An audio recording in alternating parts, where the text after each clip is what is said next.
okay, my knee very close to his knee, and our leg threaded through, okay?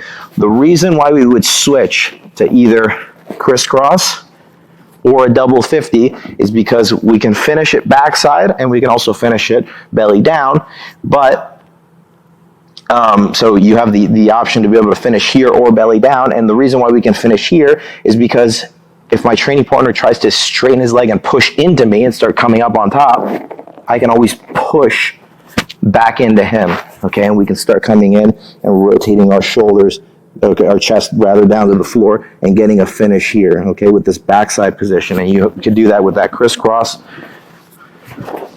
or with double 50. Again, he tries to straighten that leg and push into me. That top leg enables me to return him back down, and then from here, we can go through and we can start finishing. Contrast that to locking a figure 4. When we lock the figure 4, when we do it, we want to make sure we're back heeling, and we want to try to get our shoelaces in front of our partner's ribs as best as we can. But when we lock that figure 4 and he goes to straighten his leg in towards me, I don't have an ability to push him back down to the mat. My leg's not strong in that pushing position. So the moment that I lock, I immediately, as I lock, even when I lock the heel, I rotate my knees to force my training partner to turn, and you'll notice that my triangle, the leg that's back heeling here and in front of the ribs, is going to finish in kind of that shoelace senkaku position. So I'm going to rotate my training partner, and my foot's going to finish here, okay? So I don't give him an opportunity to push back into me. This is a very, very strong finishing position, and because we were backside when we entered into it, the heel exposure came easy, and then we finished in this shoelace senkaku, okay, with our foots locked on the inside. And this is a very, very tight lock around the legs, but if I didn't have the heel, it would be hard for me to expose the heel if we were both double seated and I had that shoelace senkaku, okay? So it's very, very important that we expose the heel, we lock the figure 4, and then we force him to turn immediately so he can't push back into us and kill our position. And then we also have that strong finishing position where we have the triangle, very, very strong and tight triangle, very good for finishing, very hard for exposing the heel. Because we exposed it backside and we rolled him through, then we get the best of both worlds. So one more time, just running through that whole series. We have that scoop grip. We're building up to our shoulder. We're trying to drive him down to the floor, but he's leaning in that direction, so I can't push him this way anymore. We open, and we get here. Now from here, we step, and we take that shin vertical. Let's rotate. So from here, I step, I push, and when he tries to come in towards me, he can't do it, and we take that shin vertical, okay, in line with the tailbone. My toes, okay, are pointing out to the side. My knee joins my heel, and now from here, what I don't want is his leg straightening and extracting out. So we come through and we cup the knee. When we invert this knee, it puts his knee down to the floor, and my hips point this way. We're either grabbing the big toe or the shoelaces, and then we're pulling and putting this bend in his leg.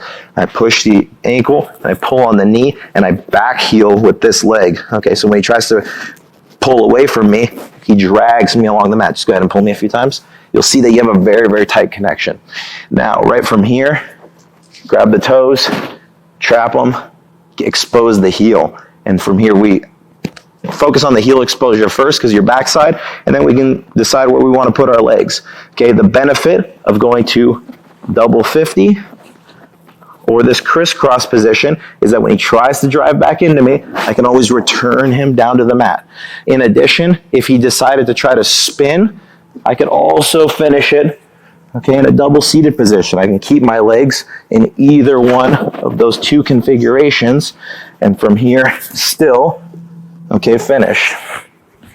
But if I chose to go figure 4, we have a very tight lock, okay, but I have to roll him, otherwise he's going to push back into me. So the moment that I lock, shoelaces go in front of the ribs, and immediately roll this guy with the heel, okay? Roll him with the heel. So we focus on the heel exposure backside. That's our priority number 1, is getting to the heel.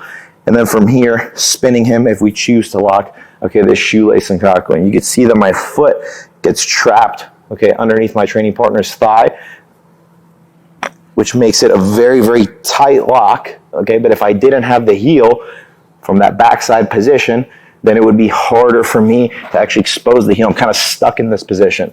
Because we had the best of both worlds, we exposed the heel backside, and then we turned him into this tight position. Now from here, getting to a finish, okay, is going to be very, very easy and likely. Okay, so that's entering backside, okay, off of that scoop grip.